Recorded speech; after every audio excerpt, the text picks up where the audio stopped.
Good morning. It is about 4:30 in the morning, and this video is the conclusion to the Audeze LCD-2 closed review process. I am a little sad that this review process is over because I have had a lot of fun reviewing this headphone, comparing it with other headphones, and talking about and experiencing what these headphones really are. That's not a normal thing for people to say, right? When people put on a pair of headphones, they say, "Oh, it's a good pair of headphones," or they say, "It's an okay pair of headphones," or they say, "This is the best pair of headphones I've ever had." How often do you hear people say, "I love the experience of getting to know these headphones"? That's the type of thing you tell somebody that you're trying to date. It's been so nice getting to know you, or perhaps trying to break up with them. It's been nice knowing you. But the experience of these headphones, excuse me, because it's 4:30 in the morning. The experience of these headphones is so unique and different from all the others that we compared that that's the way I feel. It feels like now that the review process is over, I have to find an excuse to keep going back to these headphones. Now, I own these headphones, and I have them, and I'm going to keep them, and I can pick them up anytime I want, but it's not going to be the same. Oh, boy, I'm gushing over a pair of headphones and an inanimate object. I must be nuts. Well, that may be the case. But let's talk about the LCD-2. Let's talk about the conclusion. I am looking at the LCD-2 right now. Instead of having these on my head, I decided to put on a much cheaper pair of headphones, the Philips X2, Fidelio X2 headphones, which I barely ever listen to, and they are very comfortable. Open back. And one day we will do a review about that. Here's the thing. Yesterday, I tried to record this twice. The first time I recorded this, the screen capture didn't record the screen. The second time I recorded it, one of the dogs decided to be really obnoxious. And so I said, screw it. I am not going to spend more time doing this. It was almost 8 o'clock in the evening. I said, no more. So instead, I'm waking up at 4:30 and doing this for the love of the game. And now looking at the headphone, because I had it on my head yesterday, looking at the headphone, I can tell you that this is a very, I'm not going to say awe-inspiring, but certainly a very gratifying pair of headphones to look at and hold. Gratifying in the sense that you're paying a lot of money, and I'm assuming you're going to pay the MSRP, $900, okay? You're paying a lot of money for a pair of headphones, and when they come to you, it is very disappointing to pick up a pair of headphones out of a box and you notice several things in the presentation. One, the box is flimsy. Two, the headphones are really kind of weirdly packaged inside the box. Three, the headphones themselves feel like they would break. And four, they don't really give you the impression of expensiveness. When you're putting down $900 for something, it should exude $900 at the very least. And there are a lot of headphones out there that cost a lot of money that don't seem to be presented in the way that they are sold, right? They don't look like $500 headphones. They don't look like $1,000 headphones. They look like a fraction of the price of what you paid. Now, the sound is a completely different story. Well, looking at the LCD-2, holding it in my hand, I can tell you these do feel as if they should be, $600, $700, $800 headphones. $900 headphones? Maybe.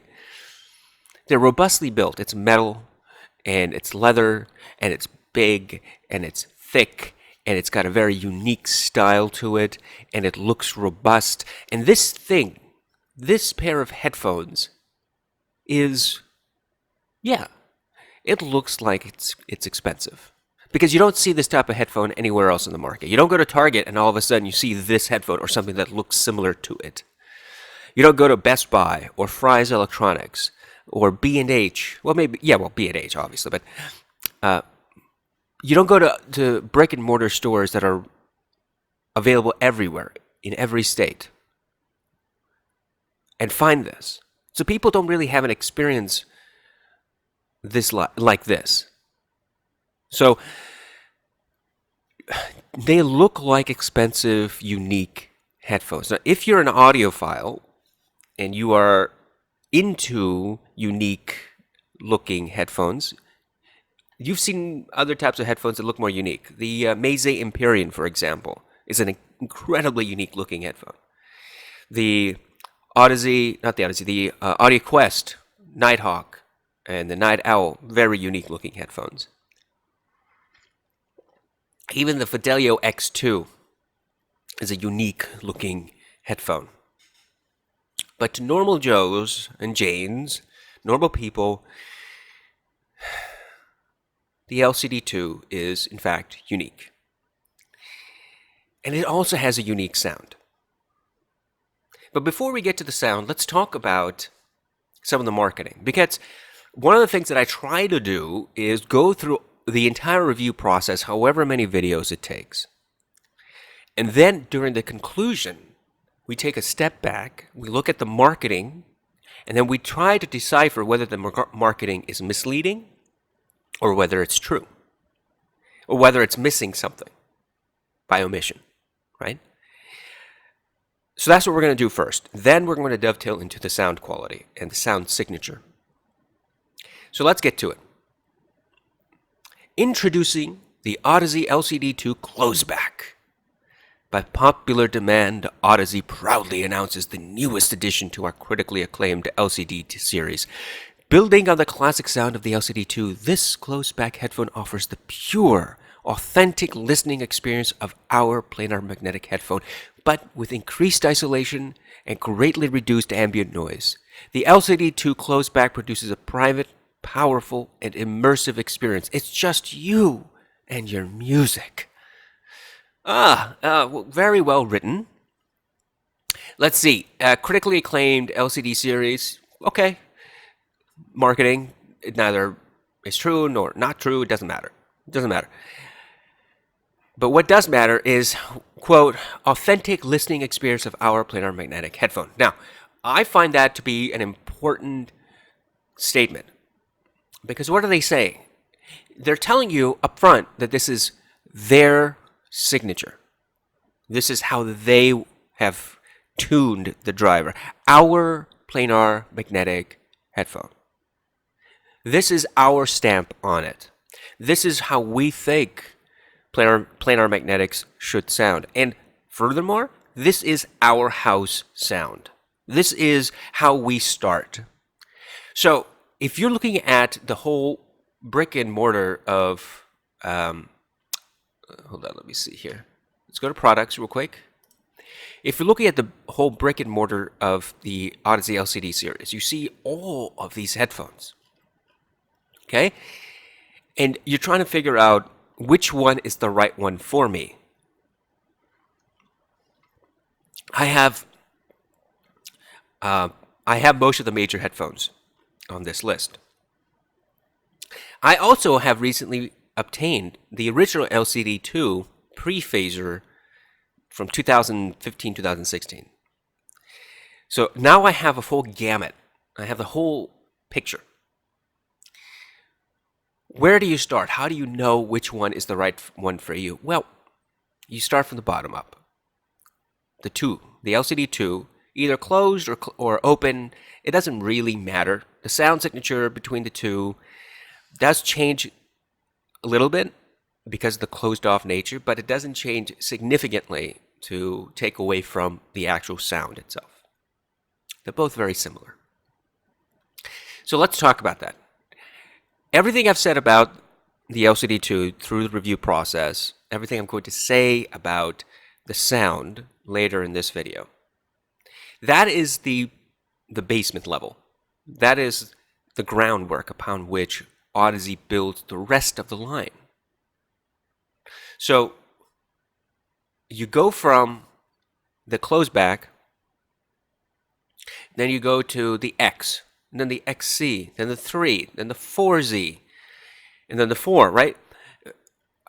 What Audeze has done, they've taken the sound signature of the LCD-2, their first real planar magnetic that was widely accepted and loved, and then they've tuned it ever so much.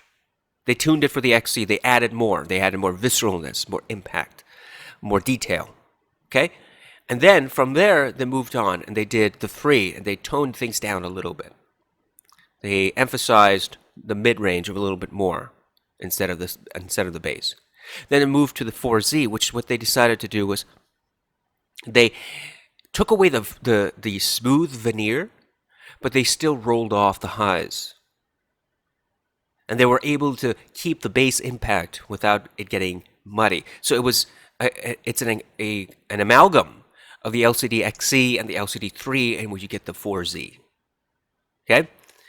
But they all start from the sound signature that the LCD 2 brings. The phasor version, not the classic, not the pre-phasor, not the 2015 version, but the now version. Okay? You get the LCD 2, that sound signature, and then the other headphones tune that sound signature. That's why I say this is the basement level. This is how they start. Okay, so now going to our planar magnetic headphone. That's why this is how they start, and it's a good start. Now, what they say next is it offers the pure, authentic listening experience, right? Pure, authentic listening experience. That's right. They give you pure, authentic listening experience of their signature. They are not saying that this is a reference class headphone. They're not saying that this is a type of headphone that you can use for mixing and mastering and producing quality songs, podcasts, whatever you're doing. That's not what they say. They tell you this offers our sound signature. This is the sound signature. And then we tune it for the rest of the headphones. That's a pure, honest statement. In fact, nowhere on the website for the LCD-2 closed, are you going to find any commentary, any statement that these headphones are for mixing, mastering, reference, nothing like that. That is a credit to Audeze, because they could have gone down that direction. They could have said, yeah, you can definitely use this for mixing and mastering. You can definitely use this for production. They don't say that. They tell you instead, this is our house signature. Enjoy. The LCD-2 closeback, I continue on, produces a private, powerful, and immersive experience. It's just you and your music. Well, when I think of private, I think of closed, right? It's more of a claustrophobic feeling, as if you're in the room, a very, very small room. Excuse me. That's what happens at 4:45 in the morning. When I think of private, I think of a small room with the artist, and it feels like they're singing to me, for me. And I don't think that's quite the experience I get with the 2s. Because they have that wider, airier sound to them, and we've compared them to a lot of closed-back headphones during this process. And that's been consistent. Other headphones sound much more closed than these. And that's a really unique experience to have. A closed-back headphone that very dangerously mimics an open back. It does it very convincingly, by the way. So is it private? I don't think so. But there's another definition of private that we will get to. So it's not private in the sense that it's closed off. It feels as if you are in a room, small room with the artist. That's not the inference I give. Powerful and immersive. I do agree with that it does provide a consistent, a clear, untangled sound experience.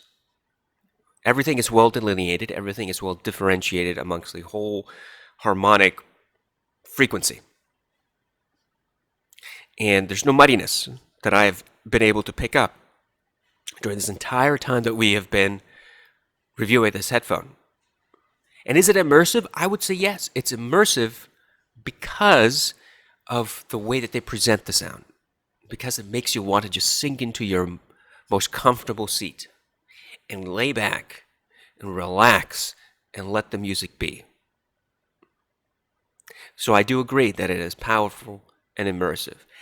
And I do also agree that it's private. But in the sense, however, privacy really is, where is that version here? About the closed off design of the headphone. That it is,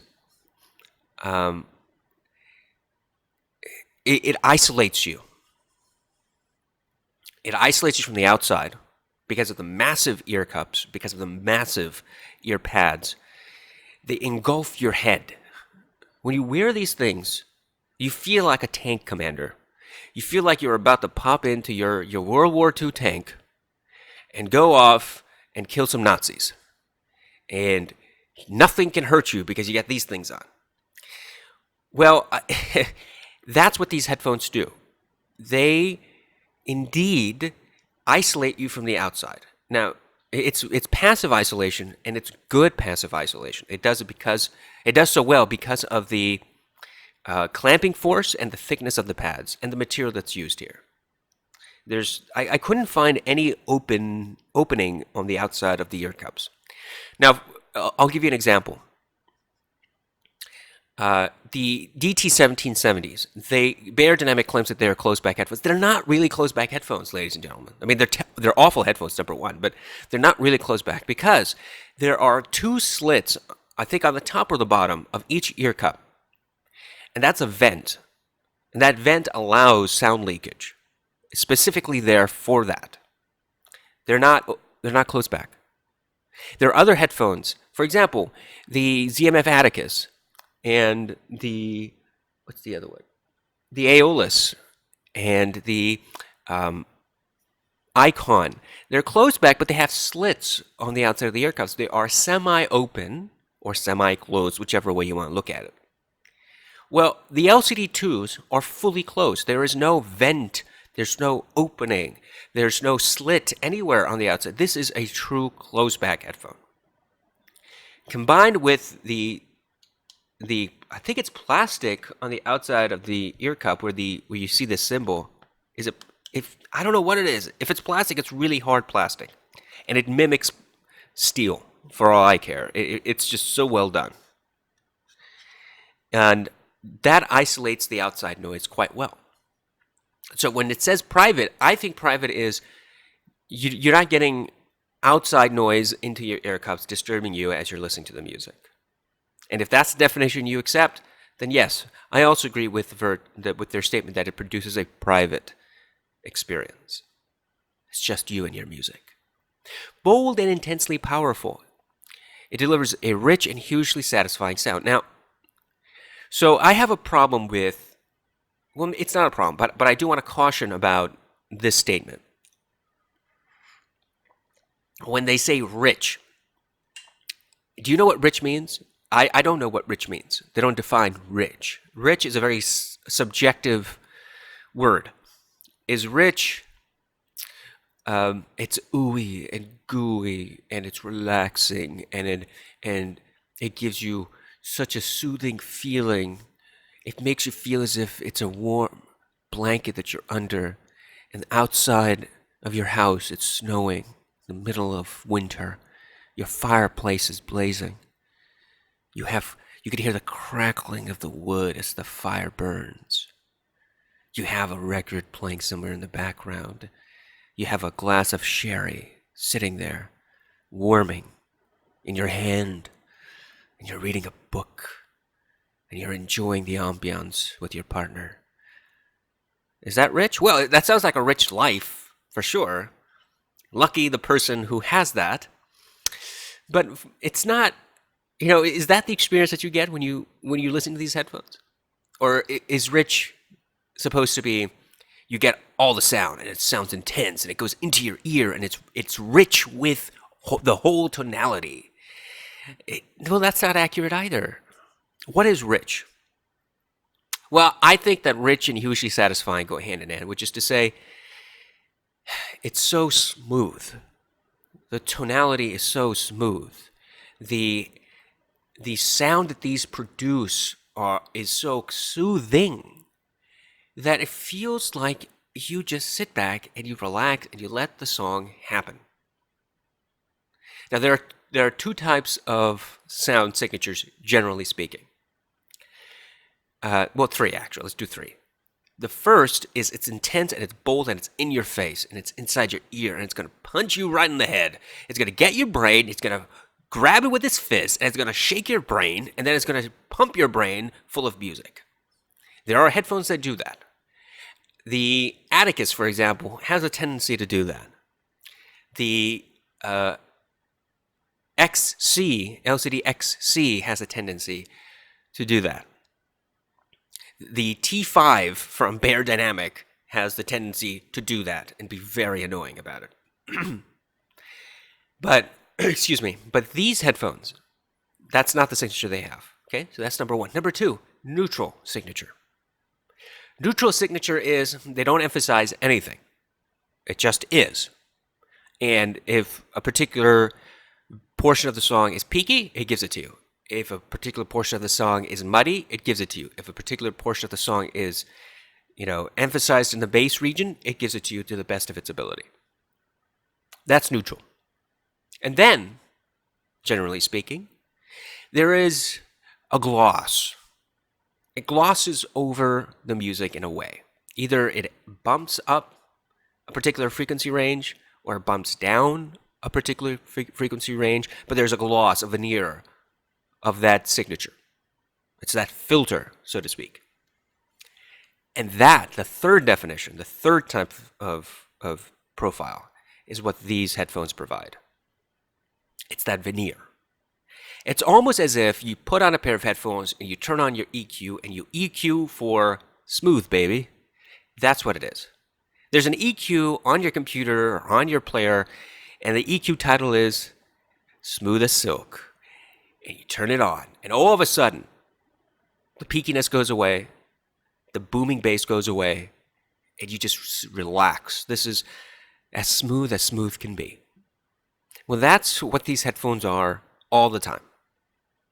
They're smooth, they're relaxing, they're comforting, there's no peakiness, there's no emphasis on any particular range, but there's a lot of detail still, and it sounds airy, and it's comfortable to listen to, physically comfortable to listen to. For me. So, it is the type of headphone that is not true to the actual sound, to the actual music. Because the artist didn't originally make the song to sound smooth and have a veneer over it. But these headphones add that veneer. The website also says that the headphones have deep and controlled bass. It's intensely powerful, yet amazingly accurate and delicate when needed. I don't think that is true. I disagree with that. First of all, I disagree with the way that they've phrased it. Grammatically, it's incorrect because they say IT''S. It's deep and controlled bass. It is deep and controlled bass is. That's their statement, right? If I break down the apostrophe to what it grammatically is saying is, it is deep and controlled bass is intensely powerful. That doesn't make any sense.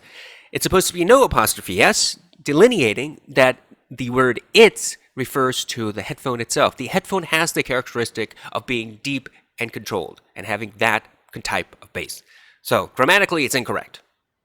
That aside, it's also incorrect in the way that they say that it's intensely powerful. I don't think it's intensely powerful. We've tested this headphone against others that are more intensely powerful in the bass region.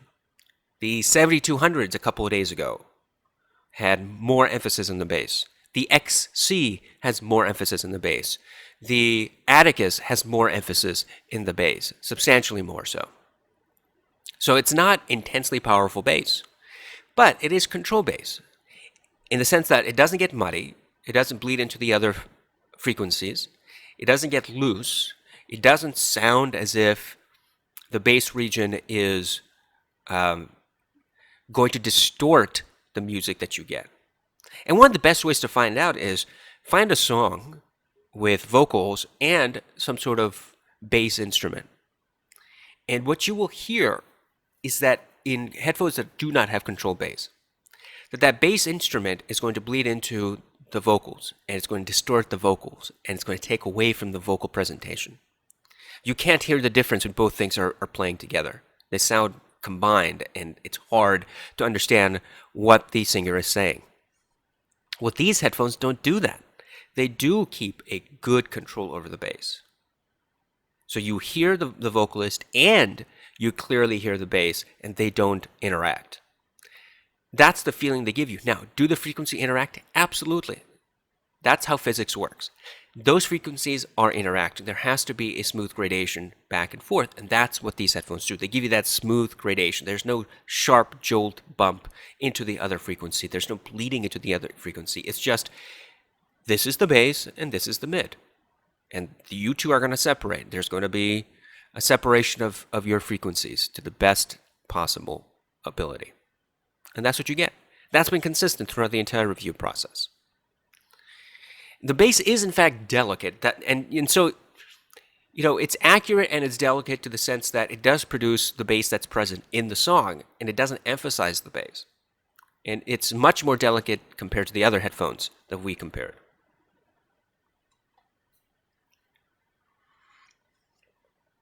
Now let's talk about comfort. And this is really the biggest drawback of this headphone. Engineered for hours of comfortable listening. Well, I find these headphones very comfortable. The ear pads are incredibly thick and cushiony. The headband, even though it's steel and there's only one, very small sliver of leather material on top, it's comfortable for me. But this headphone is not going to be comfortable for everybody. There are going to be people who find these headphones troublesome to wear. So there's three types of people who are going to respond to the comfort of this headphone. The first type is going to be like me, that's going to say, this doesn't bother me at all. This is fine. The second type is going to say, I can tolerate this for X amount of time, from 2 hours, 3 hours, whatever. I can't wear this all day, but I can wear it for the time I need. And then there's going to be the third type, which says, this headphone is uncomfortable and I cannot stand it. That's going to be some people because they are heavy. And you don't know really how comfortable these headphones are going to be, or any headphone really is going to be, until you have it in your hands and you put it on your head. That's the only way to truly know. The numbers don't really represent how they feel. No numbers on a piece of paper or on a website are going to give you the true experience of actually having it, having the item. And even though these headphones are heavy, and as you go up the line on Audeze's headphones, some of them get heavier. Even though these are heavy, for me, the weight is distributed properly with the headband. Now, there is a carbon fiber headband that you can replace. You can buy from Audeze for $200 and replace the carbon fiber, and it'll reduce the weight by a marginal amount. It'll add a little bit of more comfort. There's no additional padding on the headband itself. It's just made of a different, lighter material. Well, that's fine. But how these headphones sit on your head is at least as important as how much they weigh. Because if the weight is distributed properly over your head and then onto your face and to the side where the ear cups meet your head, then you won't have a problem. But there are some people who are sensitive to the weight. There will be some individuals who simply don't like the clamping force. And there is significant clamping force to these headphones in order to get that seal, to get that passive sound isolation. It's not one more triple driver extreme. It's not DT1770 extreme. It's not the Audeze Sign extreme. There's a good amount of force to keep that headphone on you. And you need that so that the weight can be distributed properly. If it was looser, then all that weight would be on the top of your head and you would be very uncomfortable. But there are going to be people who will not appreciate that, who will not like it. And that's a preference. That's, your own particular way of listening to a pair of headphones, of having them on your head. There's some people who don't like hats. They don't want something on their head. They don't like the feeling. There are people who don't like open back headphones. There are people who don't like closed back headphones. There are people who dislike on-ear headphones, and others who dislike around the ear headphones.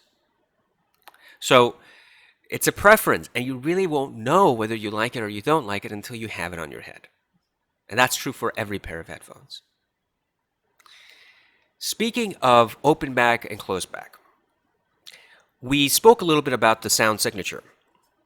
One of the things I want to emphasize is that these headphones sound incredibly open and airy for being closed back headphones. And I've been surprised about that. Comparing it to the DT7200, comparing it to other closed back headphones, every time these headphones sound more open. And how Audeze managed to do that is beyond me, but it's incredible that they did it. Other closed back headphones sound claustrophobic compared to this one. Pianos sound great and soothing and smooth and open and airy with these headphones. When you're listening to that drum solo on my test playlist, that's a big difference. Because with closed back headphones that have a narrower soundstage, those drum strikes sound more intense. Whereas with this headphone, even though it's fully closed back, the sound more airy with less emphasis. I mean, it's detailed, but it's less emphasis. And if you're a bass head, you're not going to appreciate that. If you're a bass head, you want the one that is more closed off, that has a narrower soundstage, that brings up the bass frequency. Well, this smooths it all out. That airiness just kind of dissipates the frequency in a way that other closed backs do not, at least the ones that we compared. Ultimately, how much is this worth? And inevitably somebody's going to ask that question.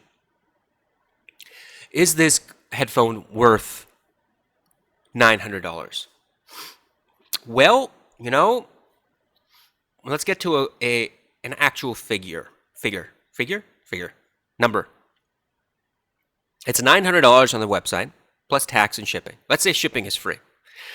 It's $900 and you have to pay tax. Let's say tax is between $100 and $150. Let's say $1,000 out the door, roughly speaking. Are these headphones worth $1,000? Well, you can find these headphones on eBay for about $600, $650 used. So now you've got a range between $600 and $1,000. Is it worth it at $600? Is it worth it at $1,000? Is it worth it anywhere in between? Well, that's not an easy question to answer because I don't know what your goal is. What is your goal? Is your goal to listen to a reference class headphone for mixing and mastering and producing? Is your goal to have a headphone that reproduces sound in the most accurate way possible? If that's your goal, then no, these headphones are not worth $1,000. They're not worth $600. They're not worth it at all because that's not what these headphones are for. But if your goal is to have a pair of headphones that is relaxing and smooth and detailed and produces the type of sound signature that these do produce, go back and listen and watch my reviews on this headphone, and you will have an understanding of what it is, step by step. Then are these worth it? Well, not $1,000. It's not worth it at $1,000. It's hard for me to justify to myself, let alone to you, that a pair of headphones or any item really is worth the MSRP. It's never worth the MSRP. You know that. Almost every item that's sold to us is marked up by 50 to 60% by the manufacturer. They got to cover the cost of making it, and then they want to make money on top. They have to make at least double the money that it took to produce the item. So assuming that's the general guideline here, Are these headphones worth $1,000 for that sound signature if that's what you want? No, the answer is no. I don't think so. I think you can get very close to that type of sound signature, that warm sound signature with the AudioQuest Nighthawk, for example, which is a semi-open back, or the Night Owl, which is a little bit more intense than the Nighthawk, but still gives you that warmish feeling. You can get the Denon D2000, which has a very warm presentation, or the D5000 if you can find it. It's hard to find one of those. Or the Teak EMUs, or EMU Teak, however they market it, if you could find it. Or the D5200, which is readily available. But all of those headphones I just mentioned, even though they have a warm sound signature, they have a closed-off experience that they present. It's not airy like these are. It's not open like these are. They're not as detailed as these headphones. And by detail, I mean clearly delineating each frequency. Those other headphones that I just spoke of do tend to get muddy, do in fact get to bleed from one frequency range into another frequency range. Where these, I'm struggling to find that bleed through. I'm struggling to find the muddiness. And how many videos have we done now? How many times did I say that these headphones sound muddy? I don't think I ever really did, unless I was comparing to the XC, which is a different level of detail altogether. So you can get a similar type experience with much cheaper headphones. But you're never going to get the same type of experience because these headphones are so unique in what they do. Does that make sense? Is it worth it at $1,000 if you're willing to pay that? Sure. Is it worth it at $700? Yeah. $600? Yeah. $500? Jump on it. If your goal is to find the type of headphone signature sound that these headphones give you, then yeah, these headphones are worth it at $500, $600, $700. Anything above $700 is basically paying the MSRP. That's the way I look at it. But $700 and less, yeah, I think it's worth it. I bought these headphones. I have them. I love them. I think they're great for what they do. They're very unique from all the other headphones that I have. Should this be your, quote, end game headphone? I don't know. I can't answer that. I don't know what your end game is. But these are certainly unique enough for you to justify keeping them if you choose to go down to a different end game headphone in the future. There's not much difference between, and I'll give you an example, there's not a huge difference between the HD 600s and the HD 650s. There's a bigger difference between the 600s and the 660S than there is between the 660S and the 650. Is there a huge difference between the 599 and the 598? Is there a huge difference between the 598 and the 579?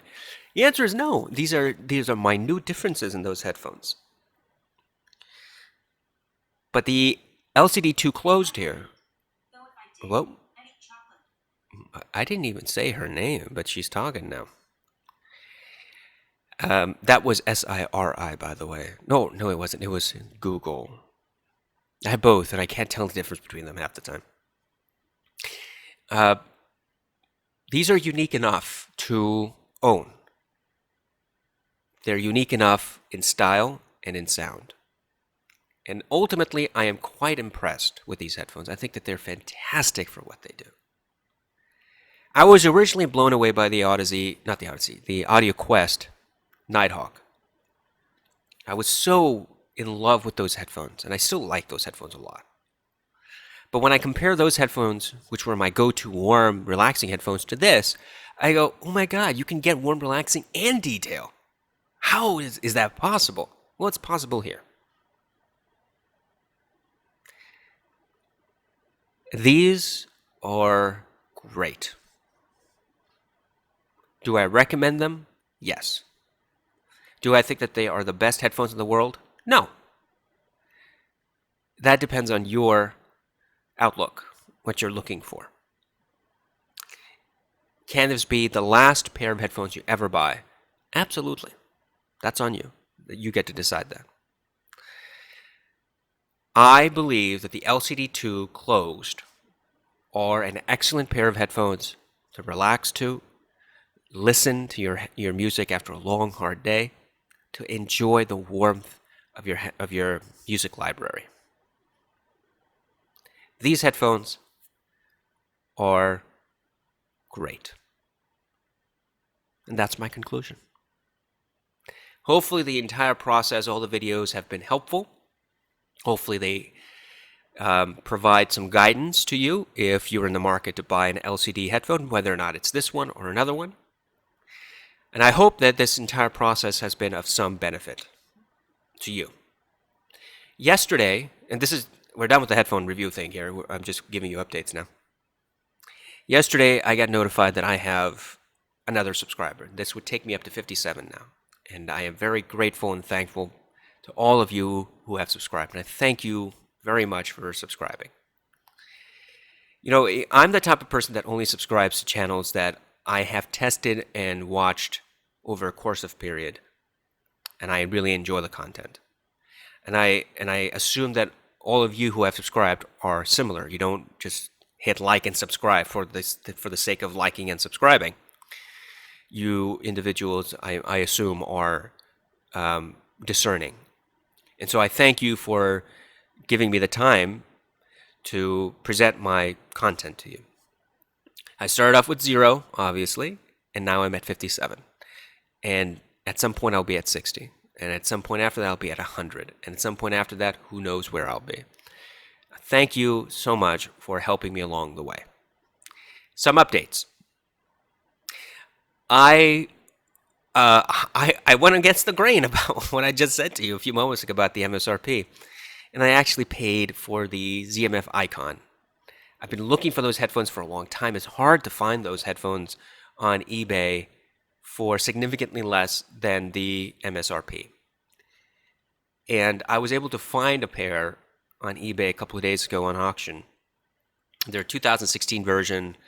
The wood is, nothing special. It's the Paduk wood. It looks good. I have it on one of the other ZMS, so I know what it looks like. And I figured, I could possibly just get this, I'll save a couple $100. This will be great. And then I went to upscaleaudio.com, and they actually had one of the Icon's more recent version, the Camphor, Camphor wood. And it looks great. And I thought, oh my God, that's fantastic. Gosh, should I get this one or should I get that one? And then I went to the ZMF website, and they have the Camphor Burl as well, which is a very unique take on the camphor wood. And I kept looking at it, and I thought, that is the most unique looking wood I have ever seen. It looks like marble. And so I had to make a decision, and I probably made a financially poor decision, but you know what? The differences between the prices at Upscale Audio versus the actual price that the eBay version sold for, inconsequential. It was such a minor amount of difference that I'm glad that having those choices, I got the one with the camphor. I placed the order. Hopefully, ZMF still has that wood in stock. I'll be on the list, and within 6 weeks, I will get it. And we can start the review eventually. Update 2. The ZMF Aeolus has shipped. That should get here next week. And so the goal for the ZMF line is to get their true flagships. They're good flagships. They're readily available flagships. You can find these on eBay. And compare them individually and then compare them all together. And to find out what the ZMF sound signature truly is and whether it is unique from headphone to headphone. I've also was able to get my hands on a Grado headphone. Grados are love it or hate it. There are people who say that Grados sound fantastic. There are people who say Grados never in my house. Because Grados have a tendency to be really peaky and punchy in the eardrum and murders. They will kill your ears.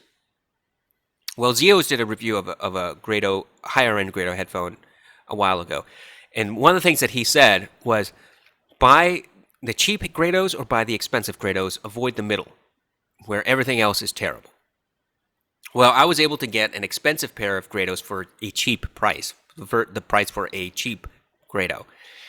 And it's the GS1000 version E, which is the newest GS1000 version that you can find on Grado's website.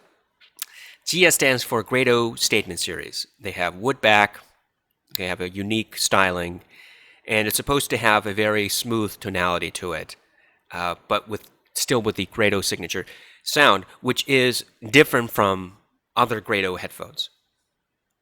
I don't know what that means. I'll find out, and hopefully that should be here within another week or so. With respect to the Monolith THX AAA desktop amplifier, I'm going to start doing the videos on that since I've gone through the manual and I've been listening to that amplifier.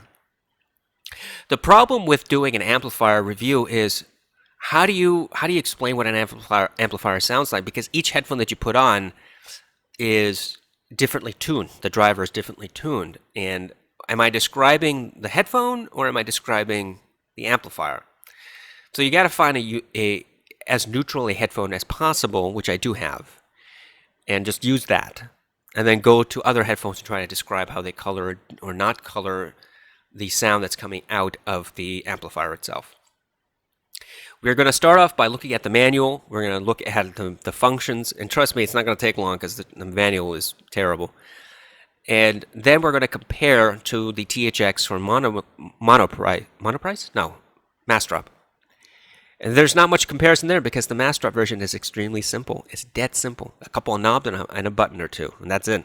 Versus the whole terrible menu system on Monolith's amplifier. Then we'll do head-to-head with the two headphone amplifiers, and then we'll move on to other stuff. Thank you very much for watching and listening. Thank you very much for subscribing. If you have any comments, leave them below, and maybe we'll start a discussion. Everyone, I hope you have a wonderful day.